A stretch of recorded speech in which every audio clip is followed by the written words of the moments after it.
Kada želite da odustanete iz straha ili zato što je teško, upravo iza tog momenta se krije život kakav želite. Upravo se kad pređete preko toga, ako ne odustanete, iza toga se krije, što kažu, obećana zemlja, sve ono što ste želeli. Na primer, ako krećete da se bavite sportom, a niste se dugo bavili ili niste nikada bavili i idete na trening i u jednom momentu, ne mogu više, teško je.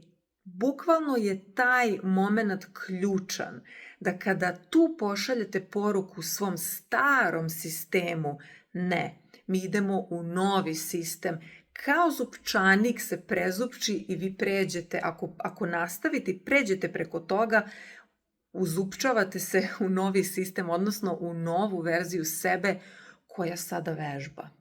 Ili recimo da ste krenuli na neke terapije, pa otkrivate neke dubinska osjećanja sa kojima se suočavate i koje sada razumete, i to može biti neprijatno i možda u nekom momentu kažete iz straha, joj, šta ću sve da otkrijem, ja ovo više neću.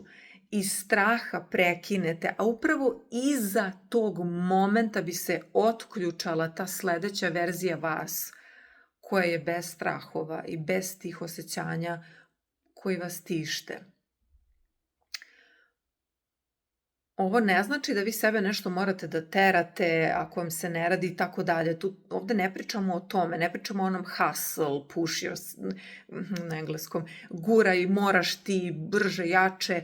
Ovde upravo govorimo o odustajanju iz straha i odustajanju zato što je neprijatno. Ovde ne govorimo da treba da radite u životu nešto što vam se ne sviđa. To su dve različite stvari.